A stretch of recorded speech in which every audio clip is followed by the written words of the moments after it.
Bang! Neeves knives. I'm Jared. My lovely wife Kara's busy, and in this video we are going to compare a real Chris Reeve knife to a clone, and also show a couple other clones and talk about why you should stay away from clones. I normally don't like to show clones on the channel.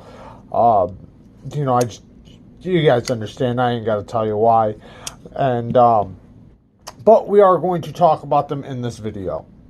Now, first off, this is supposed to be a high-end clone. So this one's a little bit more expensive. It's supposed to be done a little bit better. It's supposed to be done pretty much to the, the same thing as what an Nkosi is supposed to be. This one is a Sebenza 21. So they do look a little bit different in the handle, but the blade shape is supposed to be basically the same. Anyways, that's not my point. So I went to put these both to a stone or to a diamond plate at the same time and tried to see how similar the steels felt, because for this being a high-end version is that S35VN real. I can't say for certain, but what I can say for certain is this is very soft steel. So I started sharpening them, and I was like kind of going back and forth, trying to figure out like how many passes I did on this one versus this one. And it was kind of hard because the clone is a little thicker behind the edge. So it was a little bit difficult to see like how many passes it would take, say, to create a burr or anything like that. But I was looking at the grip pattern that was going on, and I can't tell if this is the clone is S35 or if it's like D2, because it could possibly be D2. But either way, it felt very soft. I noticed like the burr, trying to get rid of the burr was a little more difficult than it should have been. And also the way how when I deburred it, like how the burr just like, it kind of, the way it was coming off, like, you'll see in one video where it's like, where I had like it's all like bunched up here at the tip, how it all kind of flaked off and then kind of like stuck to itself up at the tip, which was kind of weird. It just, it wasn't deburring right. So my guess is that it's very soft, at the very least, if it is real S35VN. Now, a couple other things. A Chris Reeve knife, when put together correctly, is solid. I mean, it is rock solid. The tolerances are so good. It's hard to compare knives sometimes to a Chris Reeve knife because of how tight the tolerances are.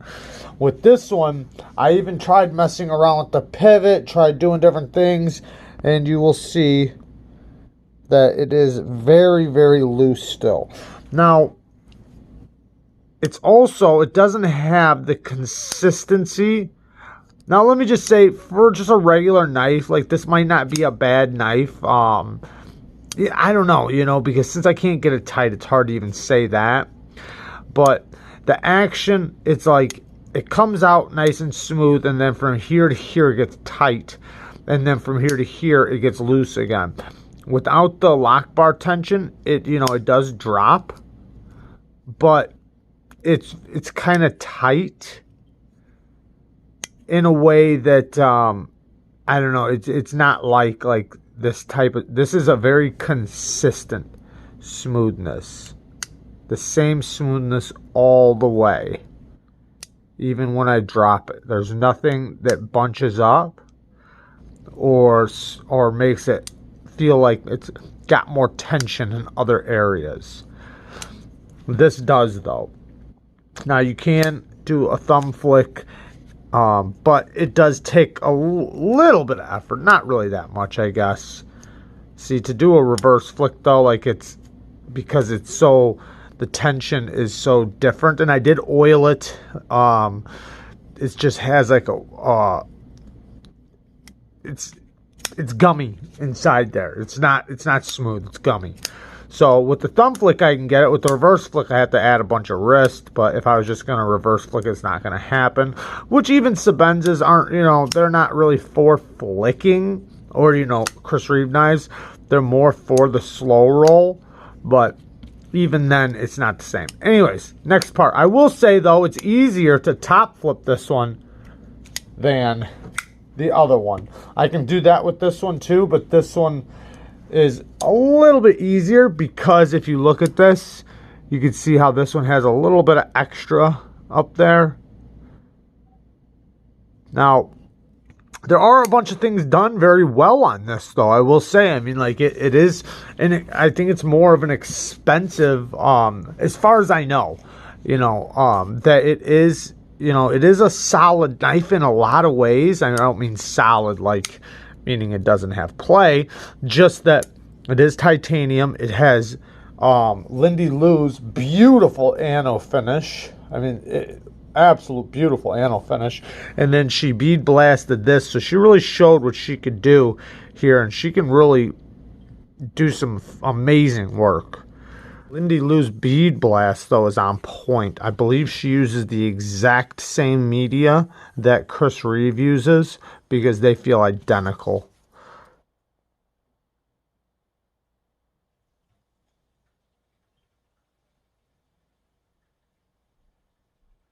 The writing's almost the same, but they are different. But this is also just a different version, so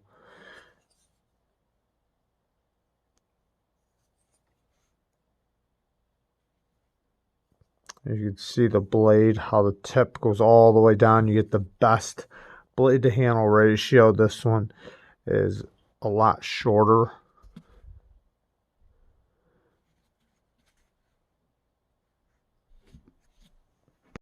Also, if you look at this sharpening choil, look at how this one, the plunge grind goes in front of the scales right there. You can see it. This one is so deep. The grind is so deep and the plunge is so perfect. Look how deep that one goes. You can't even see it. This one you can see. This one you can't. You can see the thickness of the blade is thicker on this one. It does have a crown spine. I mean, there are a lot of similarities, and, you know, but it just feels so different. Hands down, so different. Like, you really have to have one in hand to really feel the friction in here. And there's just a lot of little things that are different. The way this drops right here is not the same. This is way thinner. This is a lot thicker. Definitely a lot thinner. It was definitely more enjoyable. Putting this on the stone, this was a lot harder. I could just feel the difference going across the stone versus sharpening this. It just felt a lot harder on the stone, and that usually leads to easier sharpening. So this one was a little bit more difficult. Now I have not. I only went to 300 grit. I'm going to fully sharpen this one. I'm gonna show some more clones here in just 1 second, but so this is just a 300 grit. I'm still going to go up to probably 600. We'll check it out though on a piece of paper just for kicks. Oops, that was my fault. Very, very nice. And that's 300 grit. This one has the same 300 grit diamond plate.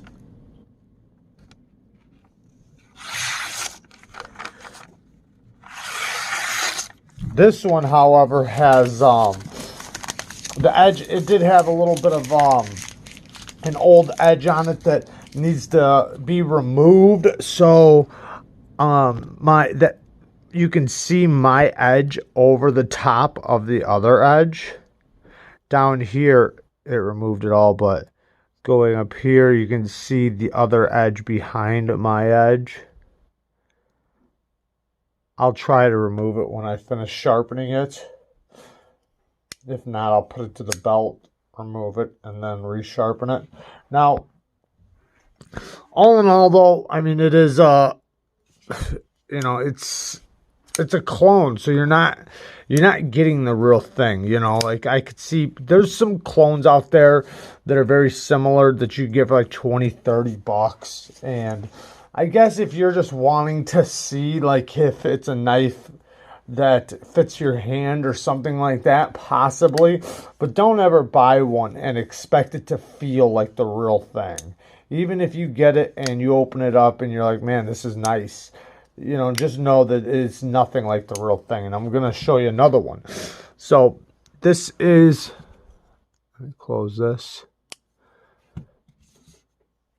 the little 90, and this one at least says 440C, which no M90 says. I don't know of any M90 saying. This one has all the markings. So this is an actual counterfeit. Now, people like claim other knives that resemble other knives or clones. That's not a clone.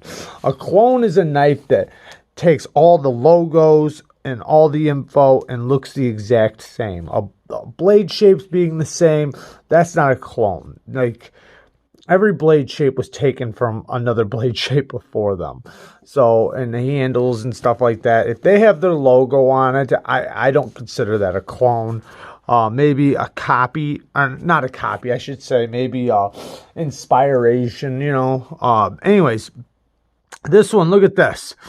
Look at the tip of the blade is actually rubbing the spacer down there. It actually falls behind it and starts rubbing it. That's actually hitting that. I've actually touched one of these or held one of these before, and this feels nothing like the real one. The real one is so smooth. When you pop it out right here, it's like glass. This is, first of all, look at this. I feel like this is all shifting in here. I can feel the movement in the pivot. The fit and the finish is just horrible. It's, I guess if you just wanted to feel the size of one, you know, like that'd be one thing, but don't expect it to feel like the real thing. But yeah, you can see all the issues with this one, and this would not be a reliable knife. Even, look at that. It's got play every which way. Now let's go to the next one. Now this, you can see this a mile away that this is fake. One, they don't use FRN, but look at this.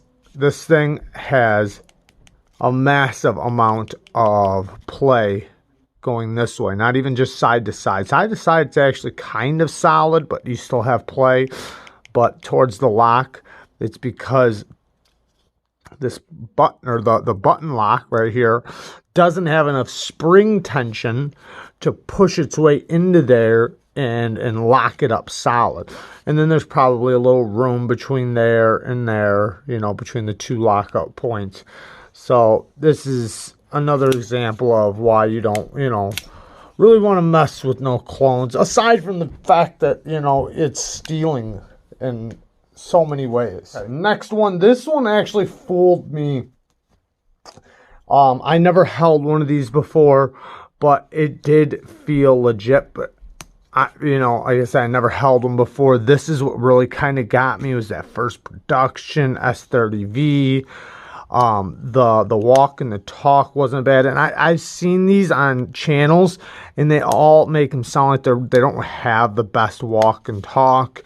And this one doesn't have the best walk and talk, but it's about as good as I thought the real thing would be.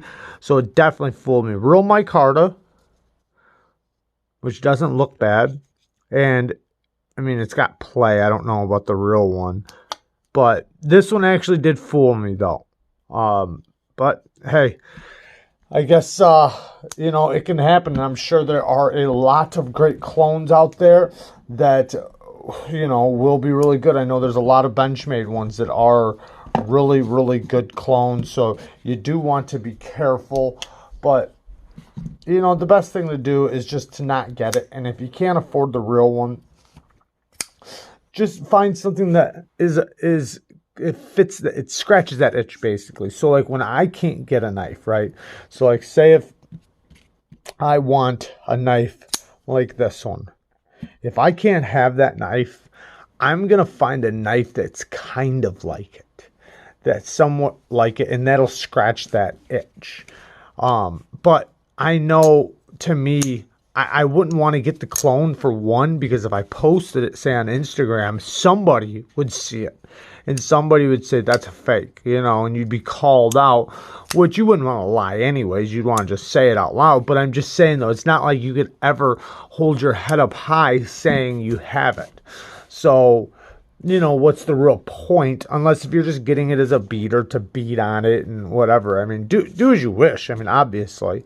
I've bought clones before. I bought clones to mod, to basically work on and tear apart and, practice sharpening on and practice modding and stuff like that. I never got them to carry, use, or to do anything with, but to like to practice modding. So, all right, guys. I love you guys. Peace. Can I say something?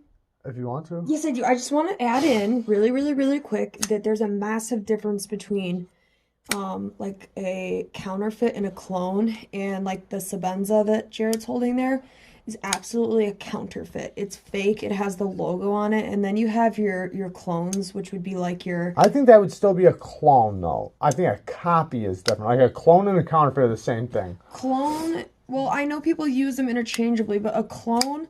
They people call like knives that aren't even real clones, not even real clones. But I'm telling them the true definition of the words. I'm talking about what people use. So yeah, go ahead. Sorry. Counterfeit is like the Sebenza right there, when the logo's on it, when it's completely counterfeited, and it's meant to basically trick you into thinking it's real. Right. Even though most of us wouldn't be tricked. Or to trick other people.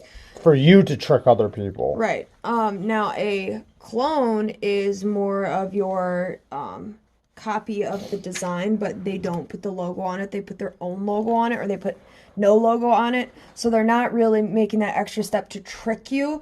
It's just that they're selling the design at a cheaper rate because they know the design's popular. Yeah, and that's not too bad of a way to get the knife if you really want to find that design. And that's what we more did with like the mods and stuff like that. I think the only time we ever had like a straight up counterfeit was like that Spyderco, and we were doing it to see if we were doing like tests on it basically to see if, like, to find out the answers to a couple questions, but but nobody ever really saw it. No, because we weren't. That's not what we got it for. We got it for mods and like to test things on and stuff. So, but yeah, I just think it's an important difference for people to understand the difference between counterfeit and clone, because a lot of people do use the words interchangeably. Yeah, I mean, I still think counterfeit and clone is the same thing. I think copy is the one that is like people call a clone or a copy of a knife a clone or a counterfeit, when it's like that is not a counterfeit or a clone. That is a copy. Well, I mean, I guess by definition, clone and these were all clones. And all counterfeit clones. Yeah, clones and counterfeit. Clone and copy, just by definition, mean the same thing. A clone is an exact copy of something. Right. So that's why I'm saying. That's why it's not like the same as counterfeit. I mean, I understand by definition, if you take a Sebenza and you clone it, it's gonna have the logo on it. So I guess you could go that far with it. Yeah, that's why I use it like that. That's why I use it like that. But like to make more sense when referencing, stuff like that, I personally feel like that counterfeit should be the only thing used to describe something like that Sebenza, whereas a clone could just be the design being cloned, which I feel like makes sense. Comment below about what you think. All right, bye. See you guys later.